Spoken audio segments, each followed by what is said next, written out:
Hello. Hi! Saan nga? Ito. Buhay pa rin. Buhay pa po. Buhay pa din. Buha na ng cards sa 29.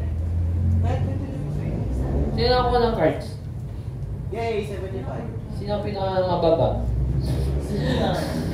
Pinakamababang nakuha? Sabi na. Ano? Ilan? Wala pa nga ang kinukuha cards eh. Wala pa nga eh. Sino ang pinakamababang may nakuha? 70. Ay. 70. 75. Wala?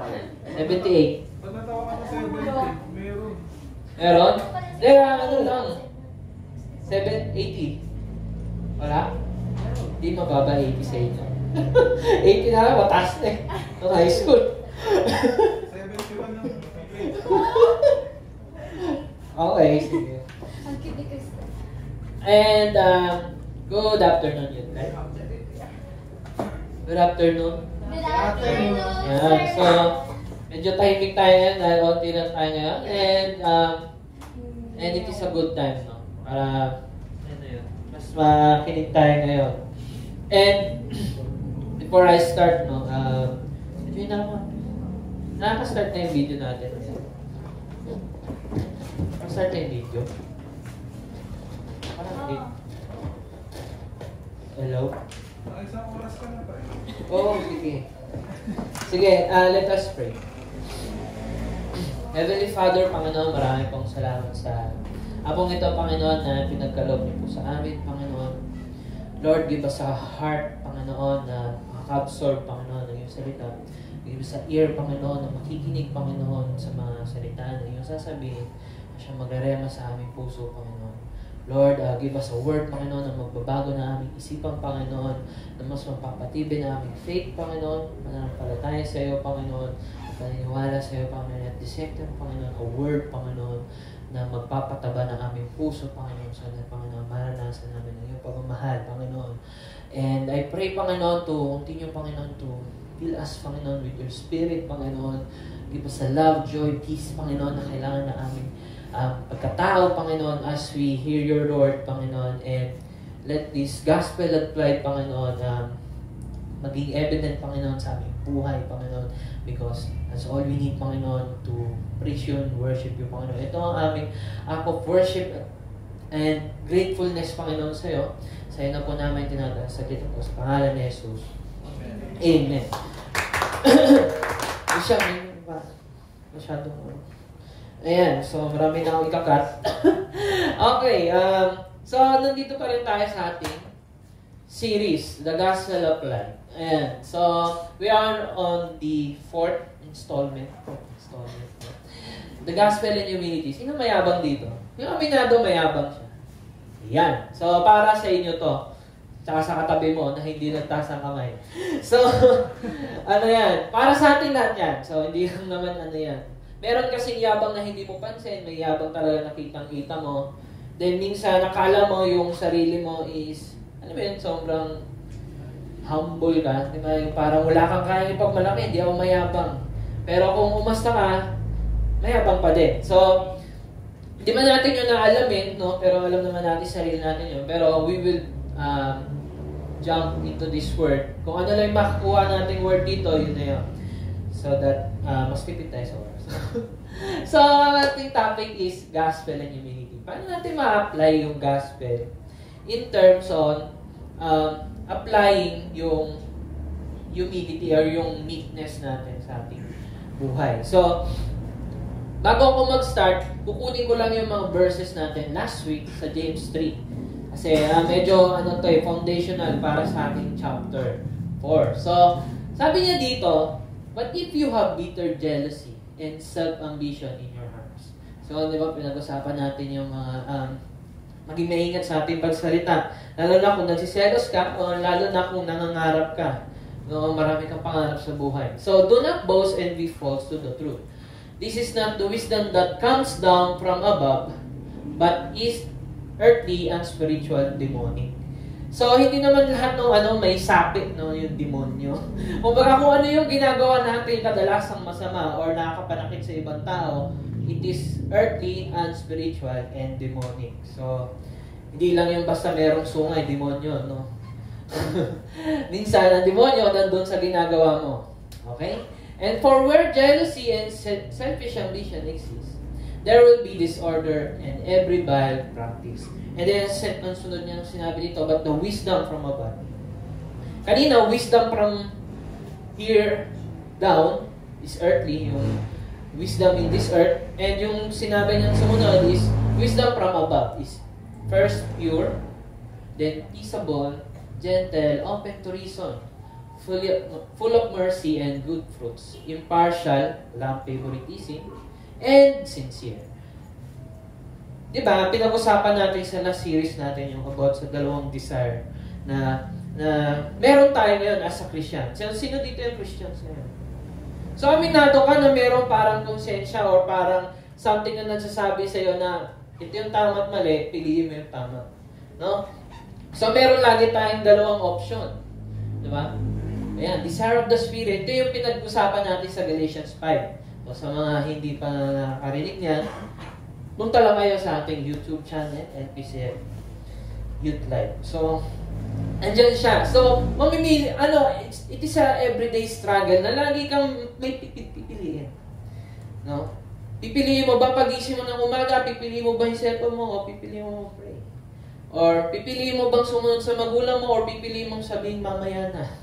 Diba? So, it is parang dahil binigyan tayo ng Panginoon ng free will, malaya tayo mamili. Pero anong pipiliin mo? Yun yung sinasabi dito. And ngayon, ang sinasabi naman ni James, so pares sila. Heavenly wisdom, pipiliin mo ba yung wisdom na galing sa Panginoon or sa taas? Or yung earthly wisdom? Kung ano yung nararamdaman mo, kung ano yung basta maramdaman mo masarap sa'yo, kung ano yung basta maramdaman mo na okay sa'yo, gagawin mo siya. Kahit mali or tama.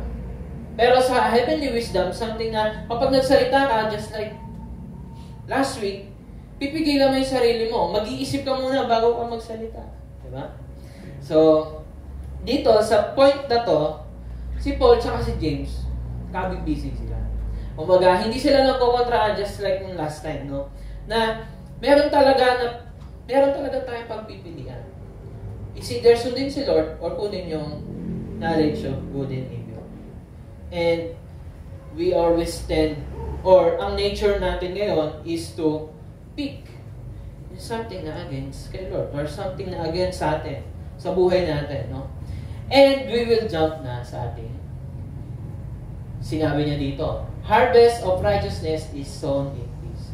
So just like nung last series natin, na kung ano tinanim mo, yun yung makukuha mo.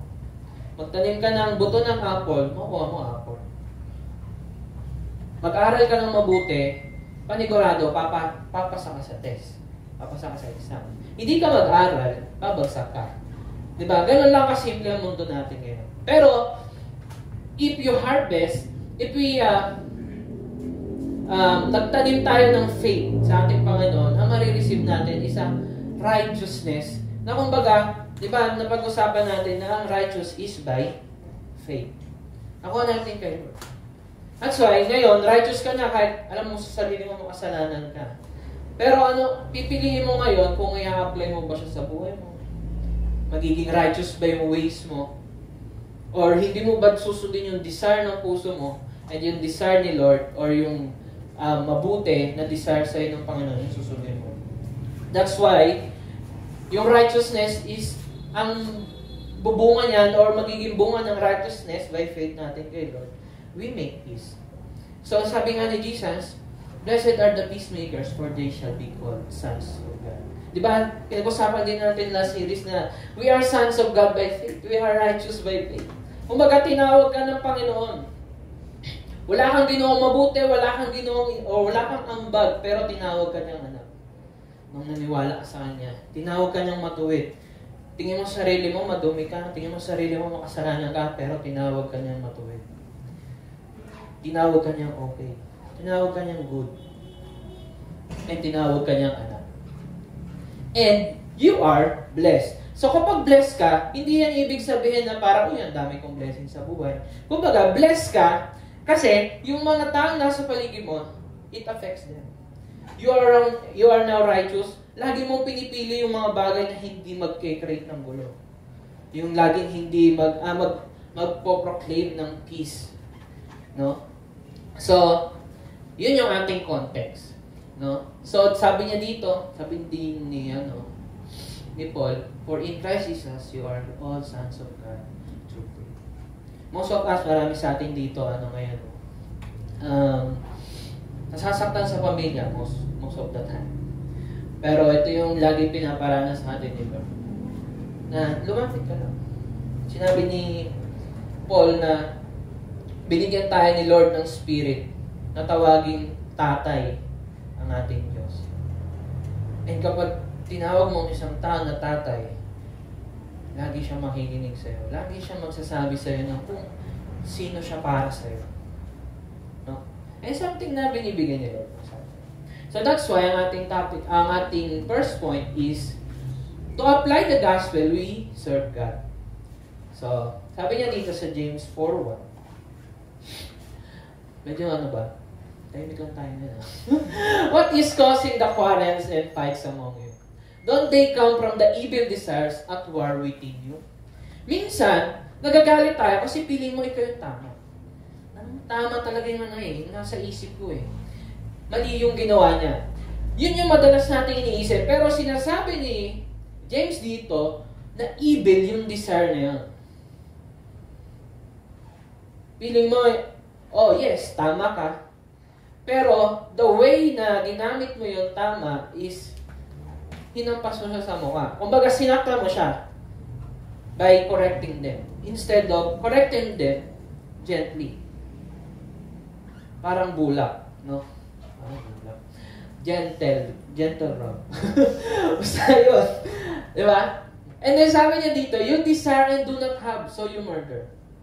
Nagagalit ka, madalas sa atin, lahat naman tayo, nagagalit tayo kasi hindi nangyayari yung gusto mo. Yun yung pinaka-root nun. Hindi mo, dahil selfish nga tayo lahat. And sabi natin sa iyo, that we are a group of sinners. We are all selfish. Nagagalit ka kasi hindi nangyari yung gusto mo. Hindi nangyari or hindi mo nakuha yung gusto mo. Magagalit yung magulang mo sa iyo kasi hindi ka nagugas. Magagalit ka kasi natatalo ka sa laro. Kasi hindi mo nakukuha yung gusto mo. Ganun tayo ka-selfish. And sinasabi dito ni James na yun yung desire natin. And ang mas malala pa sa kanila, dahil hindi nila makuha yung gusto nila, papatay sila para lang makuha yun. Napapanood naman natin yan sa mga movies. No? Para lang makuha yung bagay sa ibang tao, it's either mawala na lang sila. Diba? Or patayin. No? So, ganun yung sinasabi ni James dito. So, ano pa yung sabi niya siya? You covet and cannot obtain, so you fight and quarrel. Minsan, inaaway ka kasi inggit lang pala sila sa'yo. Or inggit ka lang pala, kaya parang nababatter talaga ako dito pag nakikita ko ito eh. Lalo na yung buhok niya, undercut, no? Visit ako dyan eh. Pero, di ba? Pero naiingit ka lang kasi hindi ka makapag-undercut kasi ang pangit, kulot ka, di ba? Medyo ganon.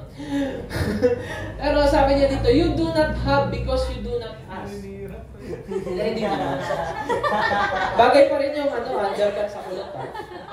Inaado ko lang kayo. It is a lie na yung undercut hindi bagay sa kulot. Bagay pa rin. Dinudyo ko lang dito. Akala ko ako. Ayan. So, magayain nyo. So, you ask and do not receive because you ask wrongly to spend it on your passions. Ngayon, nagpipray ka, madalas, Lord, bigyan mo ako nito. Lord, bigyan mo ako niyan. Pero bakit? Ayan, papunta na naman tayo doon sa we are a group of sinners and we are all selfish. Nag-a-ask ka, humihingi ka para lang sa sarili mo. Marami tayong examples dyan. Pero madalas, mas pipiliin natin makapanakit para lang makuha yung kasalanan. E minsan, dahil sinasanay mo yung sarili mo ng ganon, ngayon, hindi mo na tuloy alam na nakakasakit ka na pala. Kasi sanay ka na. Yun na yung lifestyle mo, yun na yung habit mo. No? And, baka hindi kayo naniniwala. Kasi, bata pa lang kayo, inagaw nyo na yung lollipop ng kaibigan nyo. At umiyak siya. Or yung laruan niya, inagaw nyo. Or nung bata ka, nainggit ka sila merong laruan, ikaw wala. Doon pala makikita nyo na meron na kayong desire. Pagkapanganak mo pala. Desire to do what? To be selfish. Kunin yung mga bagay ng mga gamit ng ibang tao or mainggit sa iba, no? And that is our passion ngayon. Nung mga panahon hindi pa natin natatanggap si Jesus. So, ang sabi ko dito, sabi ni Jesus, to comfort us. Sabi niya dito, I tell you, ask and it will be given to you. Seek and you will find. Knock and it will be open to you. Then sa verse 13, if you then who are evil know how to give good gifts to your children, how much more will the Heavenly Father give the Holy Spirit to those who ask Him? In-explain ko na to last time. Lord, bakit hindi na lang iPhone yung ibigay mo? Bakit si Holy Spirit pa? Lord, bakit di na lang magandang kutis? Bakit si Holy Spirit pa ang ibigay mo sa akin? Ito yung pinagpipray ko, pero bakit hindi mo binibigay? Kasi ang binibigay lang ni Lord is si Holy Spirit. Hindi ko sinasabi na hindi Kumbaga, si Lord created lahat. And all is available to us. Ngayon, ano na yung kailangan mo? To get that. To get those things. Lord, give me sipag. Lord, give me love. Lord, bigyan mo ako ng wisdom to do these things. Para, pag nagsikap ako, kikita ko, may maaani ako, at makukuha ko yung pinagpipray ko. Most of the time kasi, ang prayer natin sa maling direksyon. Pero ang tamang prayer is, ano yung sinabi ni Jesus dito. Tayong lahat, sa ating, for example, sa ating magulang, just like nung sinabi dito, na yung mga tatay nanay natin nagtatrabaho sila para mabigay yung para sa inyo. How much more yung kayang ibigay ni Lord para sa atin? Meron pa siya ibang sinabi sa Matthew, hindi ko na nilagay dito, na mismong pati ibon, siya nagpapakain. Alam mo yun, meron ba nabubuhay sa ibon? Nakikita na lang natin sila dyan nalipad, pero sino nagpapakain sa kanila? Sino yung nagdadamay sa kanila? Ano nangyayari sa kanila pag umuulan? Wala naman nag-aalaga sa kanila, pero sa atin meron nag-aalaga. Ganon tayo ka-delicate compare sa mga animals. And sinasabi ni Lord, how much more yung kaya kong ibigay para sa inyo. No? And then, sabi niya dito, si Holy Spirit, diba? Si Holy Spirit kasi, siya yung nagbibigay ng fruit. Ano yung fruit na yun? Na kailangan natin. The fruit of the Spirit is love, joy, peace, patience, kindness, goodness, faithfulness, gentleness, self-control. Against such thing, there is no law. Ngayon, kung hindi nyo makita, pag hindi nyo makita na yan yung kailangan nyo, ibig sabihin, may problem pa sa puso. Hindi mo pa makita na, Lord, kailangan ko yung love mo. Lord, kailangan ko ng joy mo. Kasi sa time na malungkot ako, Lord, lagi ko naiisip yung problema. When we see na ito na yung mga bagay na pinagpipray natin, nawawala na yung mga desires na dati mong kinukuha. Yung mga dati mong gusto makuha. So, yan. Siya nabibigay niya. And, yun yung palaban natin sa mga inggit, sa galit, di ba? Alam mo magagalitin ka. Pero hindi mo pinagpipray na, Lord, bigyan mo ko ng calm na heart. Imbes, Lord, bigyan mo ako nun. Kasi ako wala. Siya meron. Imbes na ipag-pray, nawala yung galit mo, di ba? Medyo layo nung nakikita natin. No? So, sabi niya dito sa Matthew 22, ito kasi yung pinakamalaga, which is yung love. Sabi niya dito, which is the greatest commandment in the law. And He said to him, you shall love the Lord your God with all your heart and with all your soul and with all your mind. Yan yung first commandment. And then sabi niya, this is the great and the first. And the second is like it, you shall love your neighbor as yourself. On these two commandments depend all the law and the prophets. Dito, makikita natin na bakit ko kailangan sundin yun? Ngayon, hindi natin makita. Diba? Dahil, hindi ang laging tinitignan lang natin is yung mahalin yung sarili natin. O sige, anong sabi ko dito? As Christians, we desire something for ourselves. Lagi naman yan. Hindi mawawala yan. Pero we desire that something for others as well. Ngayon, magpapabili ka ng ballpen. Papili ako ng ballpen. Siguro mga 3. Kasi may kaibigan akong nawawalan lagi ng ballpen. Alam mo yun, minsan, ngayon, yung pagmamahal mo, hindi na papunta ngayon sa'yo. Minsan, kapag maghahanda ka na ng pagkain, kukunin mo yung plato, hindi na para sa sarili mo, kukuha ka na ng 3 para sa mga kapatid mo. O, handaan ko na kayo ng pagkain. O, kain na. Ngayon, yung pagmamahal mo, hindi na laging papunta. Pabalik sa'yo. Kundi yung pagmamahal, laging palabas. Bakit? Ano yung gospel ni Lord? Kasi yung pagmamahal ni Lord, laging papunta sa atin. Ngayon, dapat ba nakalak lang yun? Dapat ba nakalak lang yung love na yun? Ngayon, yung love ni Lord, dapat nag-flow yan. Lalong-lalo na sa mga nasa paligid natin. Every time na meron tayong gustong gawin, isipin natin, bakit ko kaya gusto yun? Is it for me? Is it for the Lord and for the other? Sa aking pamilya ba yun? Sa aking kaibigan ba yun? And sabi ni Jesus dito, do to others whatever you would like them to do to you. Kung ano yung pinakagustong ginawa sa atin, Lord, yun din sana yung gawin natin para sa iyo. Lord, minahal mo ko kahit ganito ako kasama. Kaya mamahalin ko yung kapatid ko, yung kaibigan ko, kahit ganun sila sa akin. In a way, na mamahalin mo sila na merong tamang pag-iisip. Kasi minsan nagmamahal ka, medyo creepy na. No? Pero magmamahal ka na in a way na nakita mo may kailangan sila. So lumapit ka. Anong kailangan mo? Kailangan ballpen? Sige, ballpen. Kailangan mo papel? Diba? Dati naalala ko yung intermediate paper pa ba? Yellow paper. Hindi ako bumibili ng isang pan. Laging lang, 5 piraso lang mga. Sige, nalagay ko sa bag ko. Ganun ako ka-selfish kasi ayaw ko silang bigyan. And ayoko rin, nakikita niya, di ba, yung pagiging self. Ayoko rin, napagalitan ako ng mama ko, ba't ang bilis mo, ubos ang papel mo? Diba?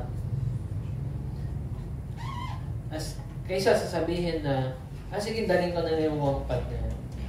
Pero grabe talaga, kapag pag-uwi mo, naubos agad. Sabihan ka na naman ng magulang ko, baka lumagpas ka naman ng langit niya. Ayun. So, ayan yung sinasabi ni Jesus dito. Ngayon, balik tayo doon. So, yun yung desire natin, bakit tayo nakikipag-away. Laging doon bumabalik. Hindi dahil tama ka, hindi dahil may mali. Nagagalit ka, nakikipag-away ka, naiinggit ka dahil yun sa desire mo. Sa maling desire ng puso mo. No? And sumunod, sa verse 4, sabi nito, you adulterers, don't you realize that friendship with the world makes you an enemy of God? I say it again, if you want to be a friend of the world, you make yourself an enemy of God. So, anong ibig sabihin ni James dito? Ibig bang sabihin nito na, hindi na ako makipagkaibigan dun sa mga nambubuli sa akin. Or sa mga taong nananakit sa akin. Or dun sa mga kapatid ko na lagi na lang ako inaaway. Magkukulong na lang ako sa kwarto. Sabi ni James. Hindi yan yung ibig sabihin niya. Ang ibig sabihin lang niyan, huwag tayong makisama sa galaw ng mundo. Makikisama tayo, pero hindi tayo makikisama. Alam mo yan? Hindi tayo makiki-join. Kumbaga, sasamahan na, merong niyaya ka sa birthday. Sige, sama ko. To greet yung may birthday. Para masabing nandun ka para sa kanya. Pero alam mong malakas ka uminom, huwag na rin lang naman. Tapos, niyaya ka, anong sasabihin mo?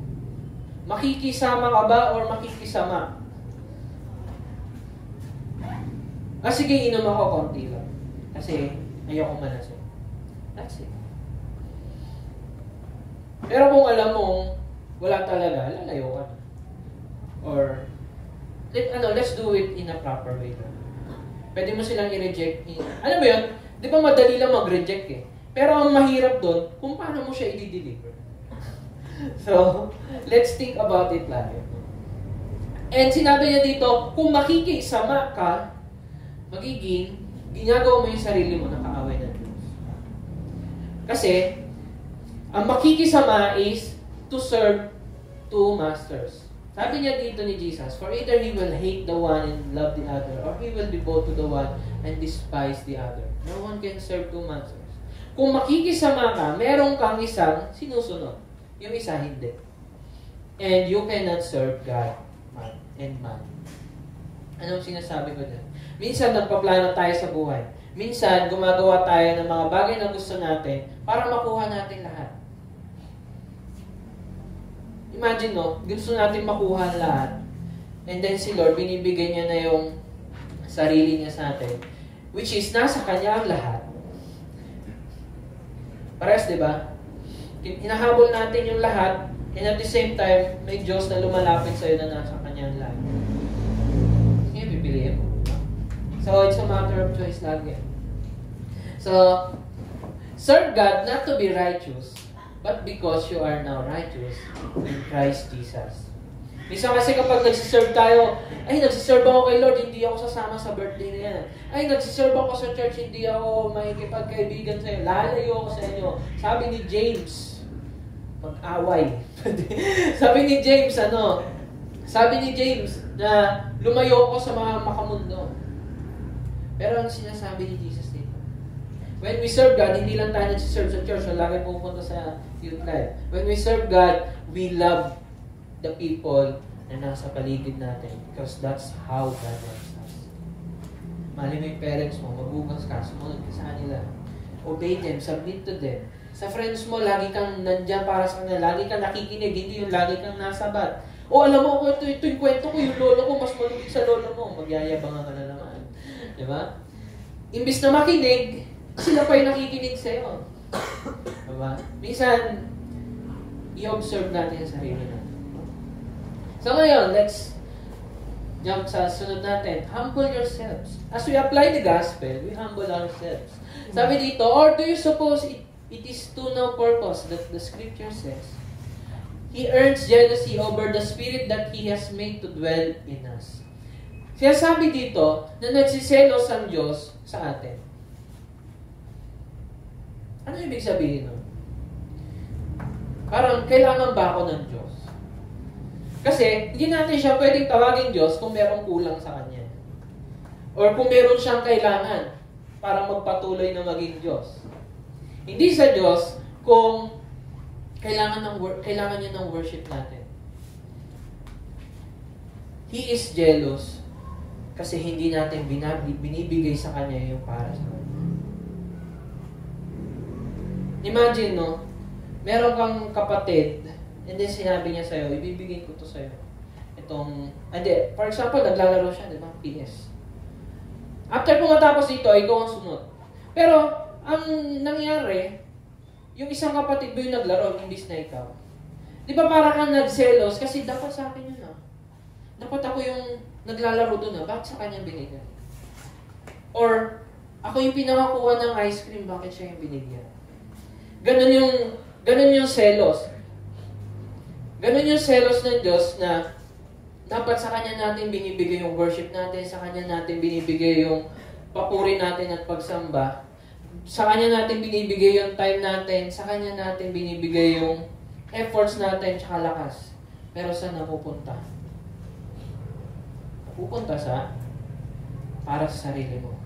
Napupunta sa mga bagay na pinapalit natin. Imbis na yung provider ang ating sambahin, ang sinasamba mo, yung binigay niya. Yung provision niya. Diba? And that's how we make good things bad. Kasi yung good things na binigay ng Diyos, yung pa yung pinambabato natin sa face ni Lord. Na Lord, ito nasasambahin ko kasi sobrang sarap nito Imbis na yun nagbigay yung sasambahin. No? Ano sabi ko dahil? God is jealous dahil hindi natin sa Kanya binibigay ang dapat sa Kanya.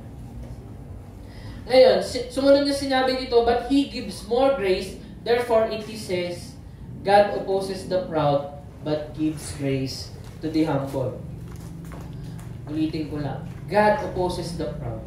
Kung ikaw mayabang ka, pinagmamalaki mo yung sarili mo na kaya kong patasin yung grade ko, kaya kong mas better ako sa iba. Hindi mo alam yung nararanasan ko, mas magaling ako para sa'yo. You are proud. Hindi mo ina-accept yung reality that we are all a group of sinners. We are all lagpak sa harapan ng Diyos. In a sense na matatapakan na natin yung ibang tao. Okay? Now, but He gives grace to the humble.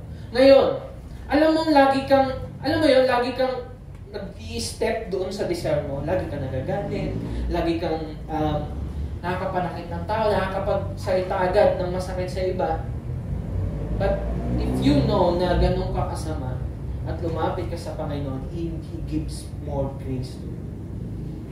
Kasi you know to yourselves na, Lord, don't ako ang makasalanan. Hindi ko lagi ako nag-give in dun. Lagi akong nagagalit. Grabe yung galit ko, Lord.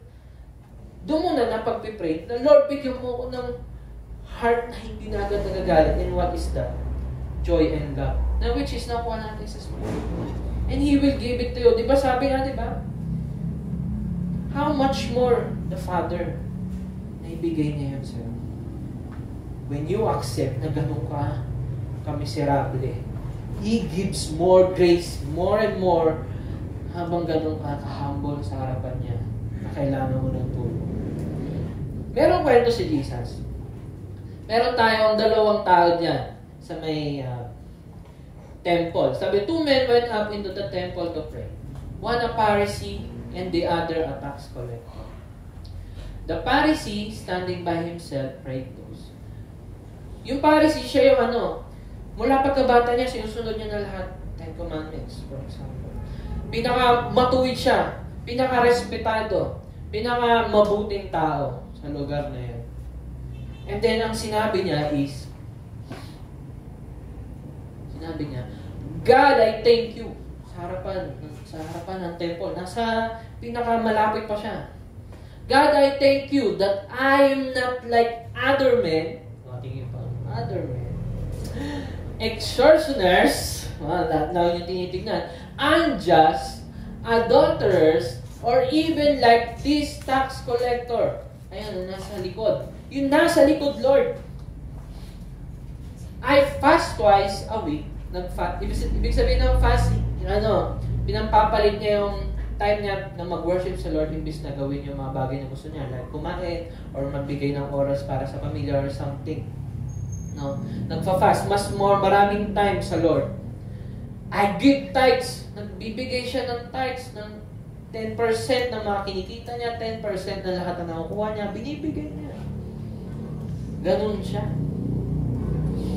And then, ang sabi ng tax collector na nasa likod, kasi yung tax collector, sila yung yung kumukuha ng buwis para sa mga Romano that time.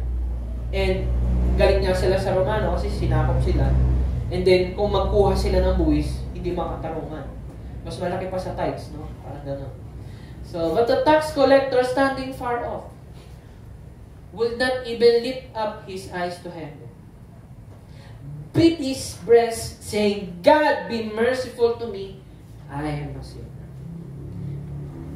And that is how humble he is. Alam niya sa sarili niya na gano'n siya makasalanan.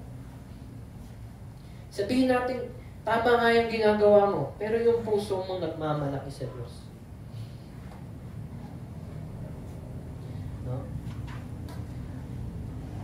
And then, ang huling sinabi ni Jesus nito, I tell you, this man went down to his house justified rather than the other.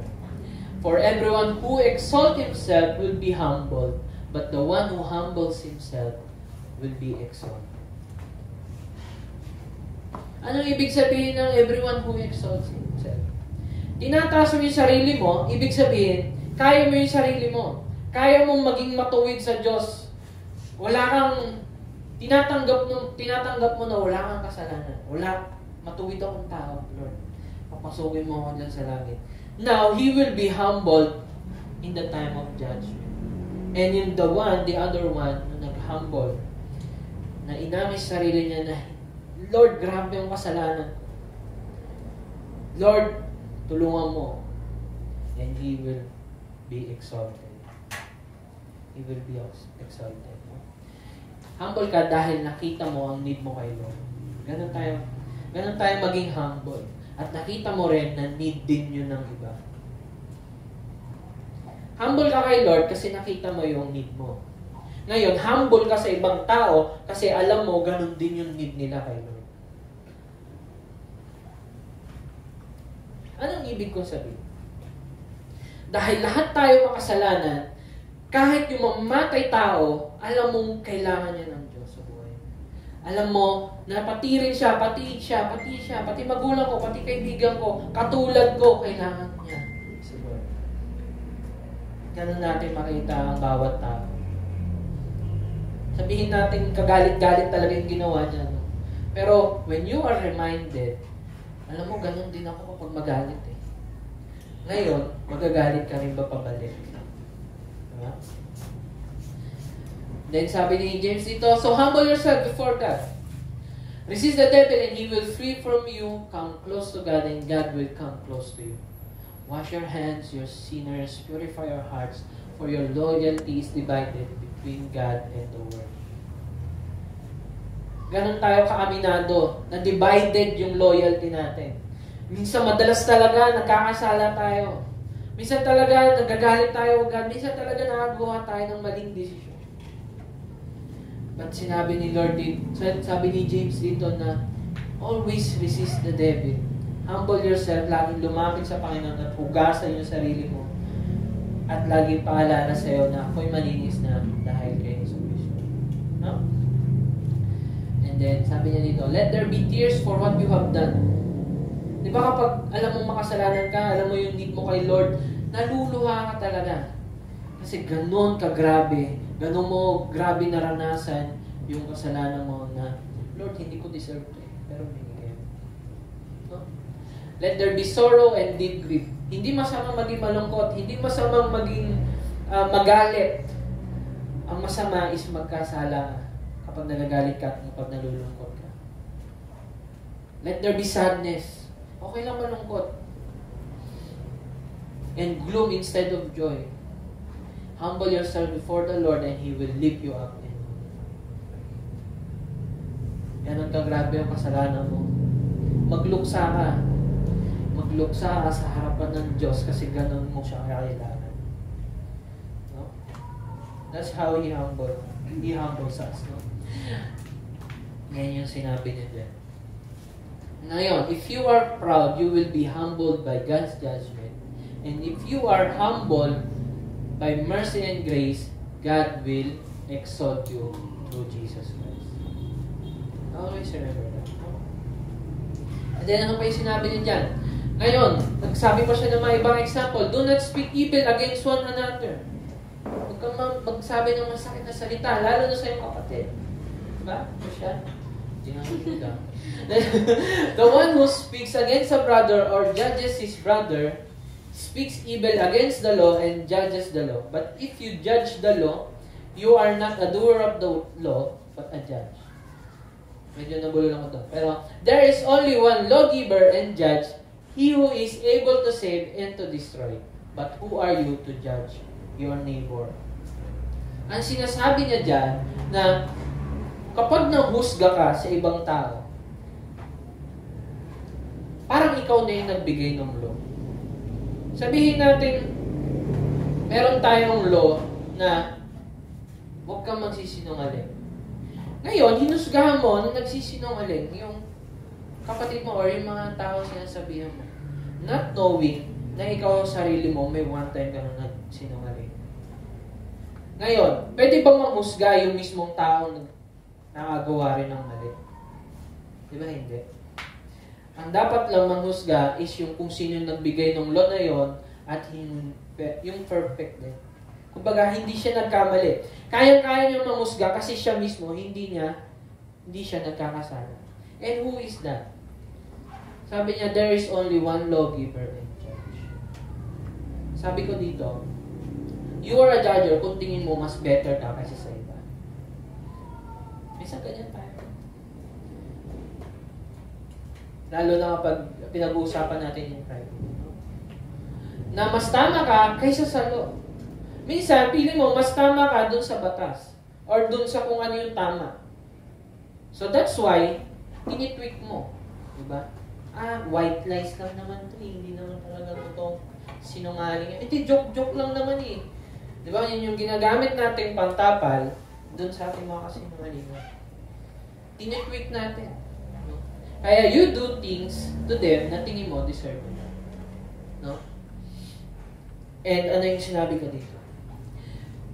Si Lord, God is perfect, loving and holy. So, siya lang yung karapat-dapat na mag-judge. O, ikaw to, siya. Ganto ka.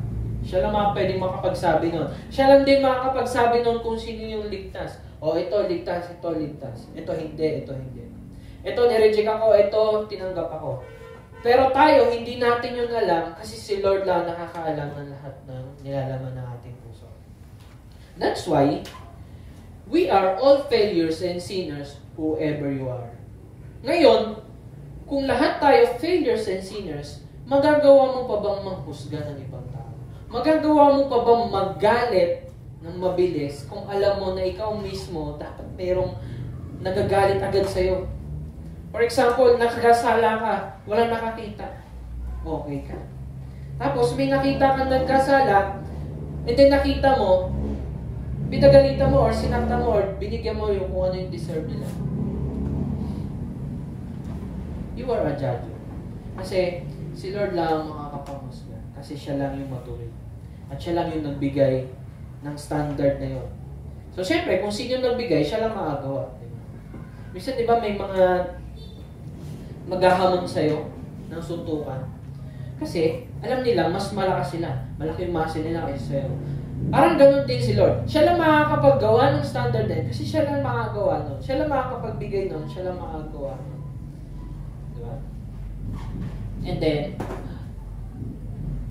we are not the judge. We are the doers. Kung alam mo, ikaw yung gumagawa, hindi ka pwede mahusga. Kasi ikaw lang yung gumagawa nun. Kumbaga, sabihin natin ng nanay mo, inutusan ka maghugas. Magagalit siya kasi siya na yung naghugas. Siya yung nagutos, pero siya pa yung gumawa. Di ba? Ibig na ikaw. Di ba? We are not the judge. We are the doers. And He is the only one, only judge and our Savior. Kasi we are the doers and we always fail. So that's why we need a Savior. We need a Savior na maghuhugas at yung nanay mo yung naghugas para sa'yo. Ganon din si Lord. Siya yung gumawa ng batas na hindi mo kayang gawin, maging mabuting tao, maging perfect na tao, siya yung gumawa para sa'yo. Katulad ng paghuhugas ng nanay mo nung pinutusan ka maghugas. Ganon yung pagmamahal ng Diyos sa atin. No? And lastly, my third point. Ano ba yung dapat natin pagmalaki? Sa Bible, may tinuturo na meron pa rin tayong pinagmamalaki. And ano kaya yun? So, ano muna yung hindi natin pinagmamalaki? Sabi ni James dito, come now, you will say today or tomorrow we will go into such and such a town and spend a year there and trade and make a profit. Yet you do not know what tomorrow will bring. What is your life? For you are a mist that appears for a little time and then vanish. Minsan nagpaplano tayo and minsan sigurado pa tayo na yun yung mangyayari. Na gagawa tayo ng plano after 5 years, ganito ako. And then, 5 years na, nag-aaral ka pa din.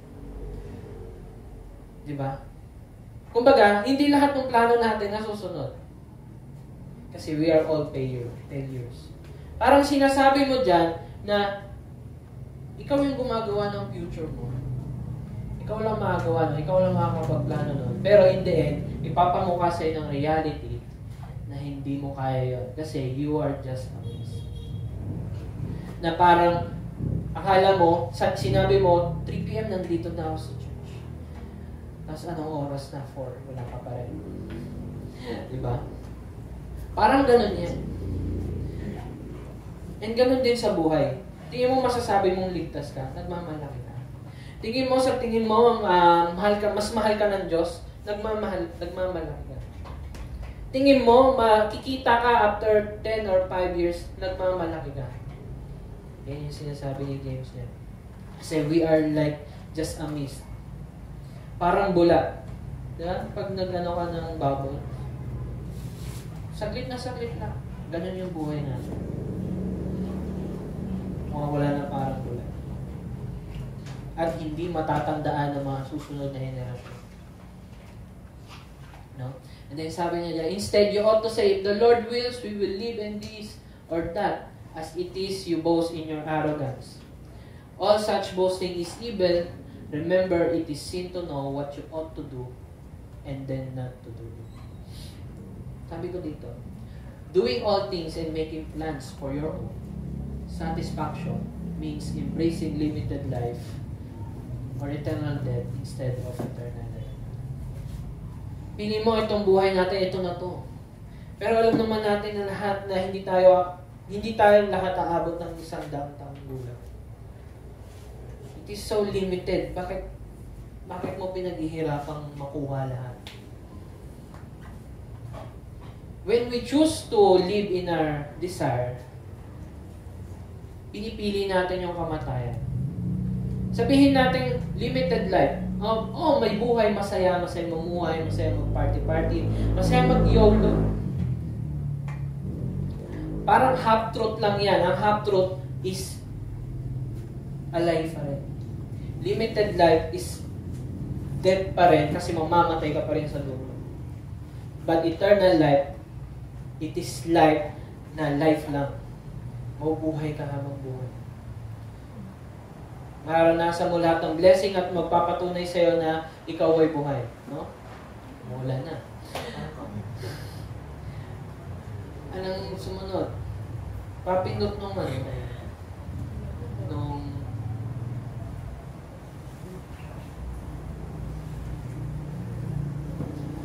yung mismong yung screen. Yung slideshow. Ayan. For the love of money is the root of all kinds of evil. Ngayon, ito yung hinahabol natin ngayon sa buhay natin. Kasi kaya tayo nag-aaral, kaya tayo nagtatrabaho, kaya tayo nabubuhay para sa iba. No? And some people craving money have wandered from the true faith and pierced themselves with many sorrows. Ano yung ibig sabihin ng pierced themselves with many sorrows? Sabihin natin, magkaroon ka ngayon ng bagong jowa. Or nagka-jowa ka ngayon sa murang edad.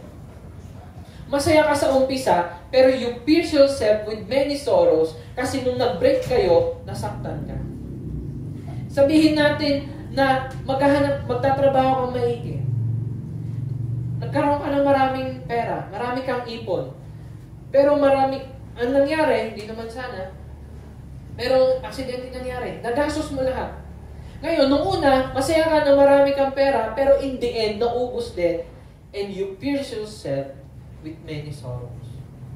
Minsan, yung hinahabol nating masaya, yung pa yung magbibigay sa'yo ng kalungkutan sa huli. At papatay sa'yo. No? And, ano yung sumunod dyan? The heart of man plans his way, but the Lord establishes his steps. Tayo yung nagpaplano, pero yung plano at yung steps natin, alam ni Lord kung saan pa magpaplano. Siya pa rin makakapagsabi sa'yo. Siya pa rin maglilid ng feet mo pabalik sa Kanya. Siya yung maglilid ng feet mo papunta sa Kanya. Dahil nasa Kanya ang buhay. Apart from Him,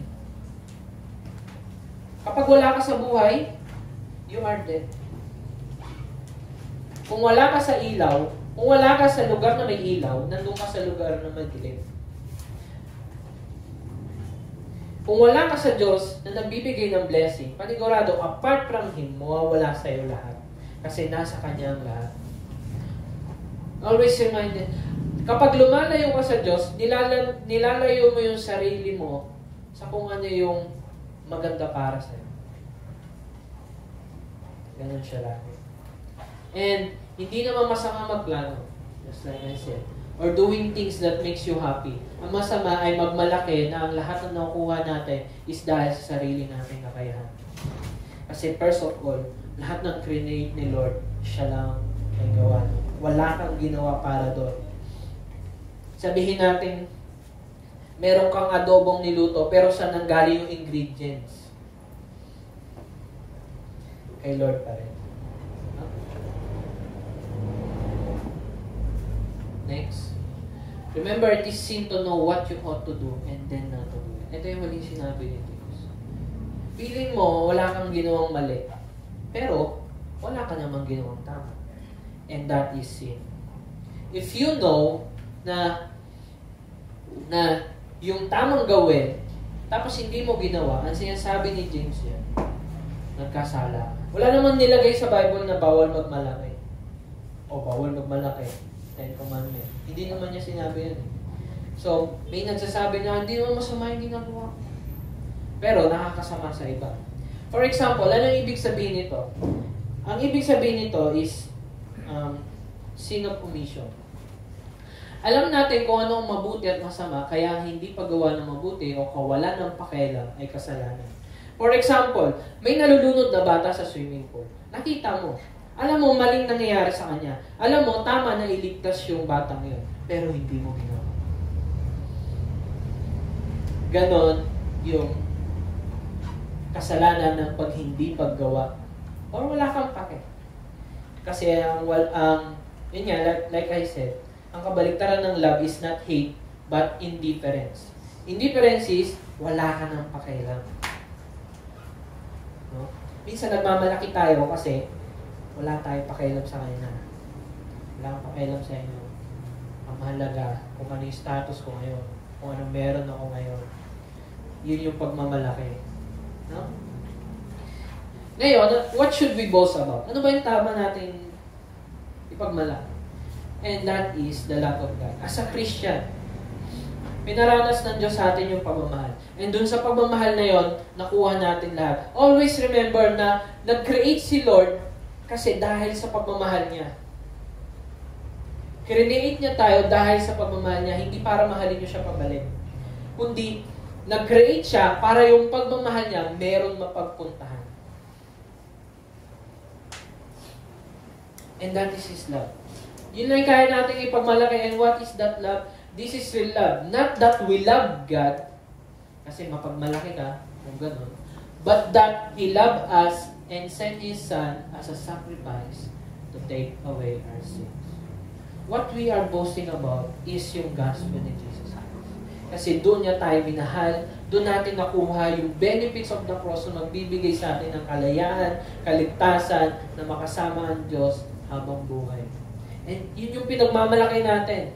And yun yung sinishare natin sa ating pamilya, sa ating friends, through our works, through our good deeds, na mamahalin mo sila kahit masakit na. Mamahalin mo sila kahit parang napipilitan ka na. Mamahalin mo sila kahit parang ayaw mo na. At mamahalin mo sila kahit parang piling mo parang wala na akong pamilya. That is love.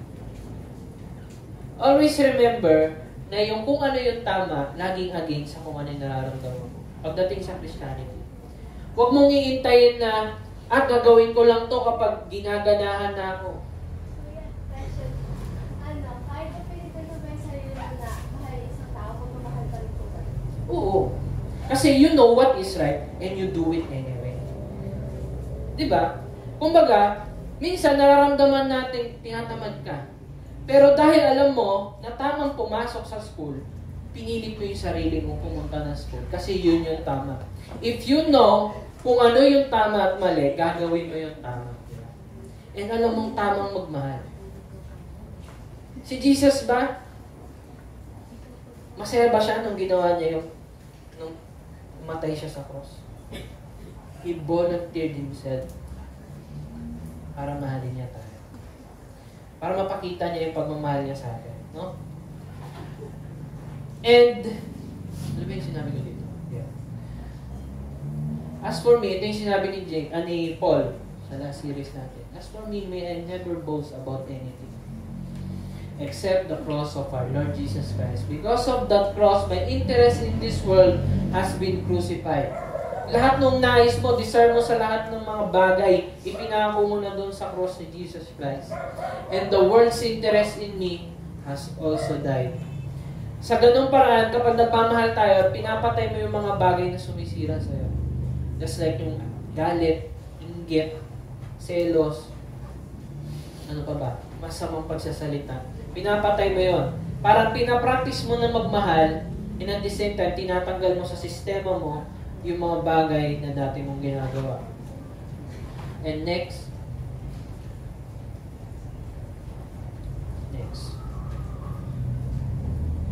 Oops. Ano na? Ayan. Ito yung next verse na gusto kong makita nyo. You must have the same attitude that Christ Jesus had. Kasi siya nagmahal sa inyo, di ba? Siya yung kaya nyo ipagmalaki. And then siya lang yung ilo-look up mo. Bakit? Kasi siya yung nagmahal sa iyo. Though He was God, He did not think of equality with God as something to cling to. Ngayon, nahihirapan ka maging humble. Si Jesus naging humble para sa ating lahat. Sabi niya dyan, instead He gave up His divine privileges. He took the humble position of a slave and was born as a human being. When He appeared in a human form, He humbled Himself in obedience to God. Si Jesus, para mahalin niya lang tayo, para maparanas sa atin yung pagmamahal niya, He humbled Himself. Diyos siya, pero ang ginawa niya, bumaba siya dito, naging mas mababa pa siya sa anghel, namuhay siya na kasama natin, and mas mababa pa sa posisyon natin ngayon, namatay siya sa cross as a criminal. And para bayaran yung hindi natin kayang bayaran.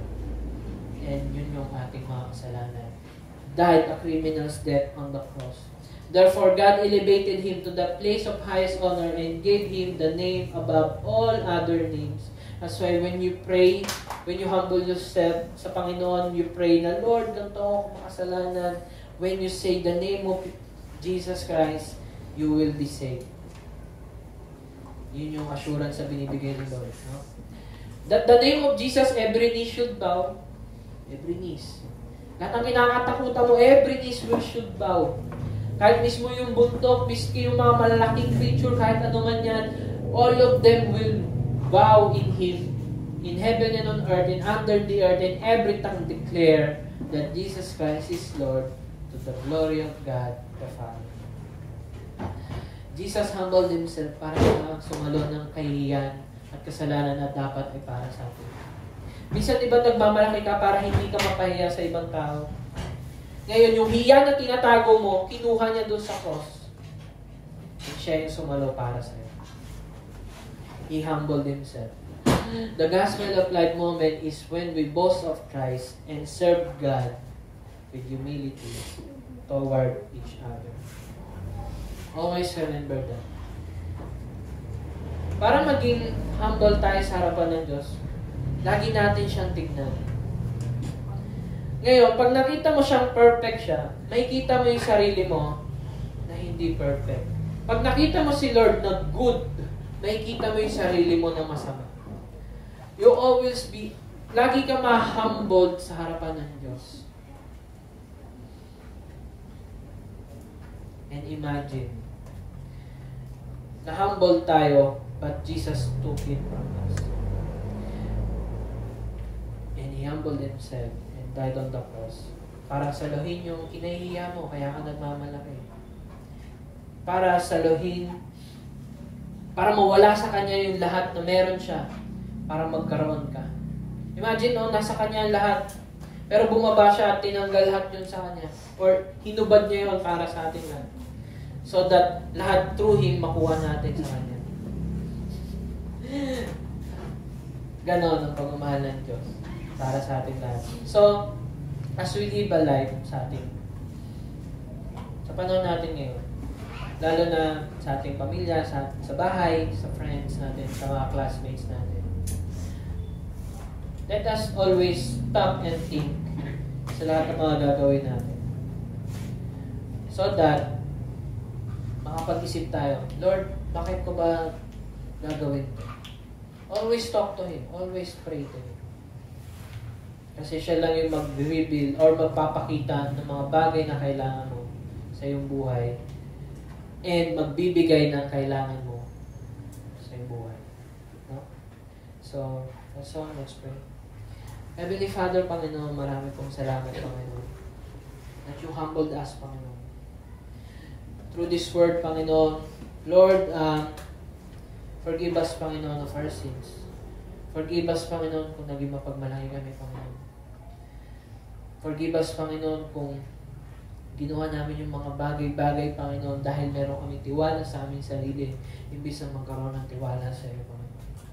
Lord, patawarin niyo po kami, Panginoon, sa mga time, Panginoon, na akala namin, Panginoon, wala kang ginagawa, Panginoon. Sa time na nasasaktan kami, akala namin wala kang ginagawa, Panginoon. But Lord, you always tell us, Panginoon, na meron kang ginawa. At ang ginawa mo yung Panginoon ay doon sa krus ng Kalbaryo. Yun lang yung kaya namin ipagmalaki, Panginoon. At yun lang yung magiging dahilan namin, Panginoon, upang maglingkod sa iyo, Panginoon, upang habulin, Panginoon, yung pag-ibig mo, Panginoon, upang hanapin, Panginoon, yung presensya mo, Panginoon. Dahil ikaw lang ang magpaparanas sa amin, Panginoon, na hindi kayang iparanas ng iba sa amin, Panginoon. Yung hindi kayang iparanas ng aming pamilya, ng aming kaibigan, Panginoon, ikaw lang po ang kaya makapagbigay ng Panginoon. So, I pray, Panginoon, humble us, Panginoon. Tanggalin mo, Panginoon, kung ano yung mga bagay na nasa puso namin nagpapatigas, Panginoon. At ikaw po ang siyang maitaas, Panginoon. Kaya, Panginoon, continue to guide us, Panginoon. Continue to reveal, Panginoon, your love for us. And ikaw po ang siyang maitaas sa pang-araw-araw namin buhay. Every time, Panginoon, nakakasalamuhan namin ang aming pamilya, ang magulang, Panginoon, ang aming kapatid, Panginoon, aming mga kaibigan, always remind us, Panginoon, how you love us so that we can love them, Panginoon, patulad ng pagmamahal mo sa amin. Kaya, Panginoon, sa ina po namin tinataas sa to sa pangalan ni Jesus. Amen.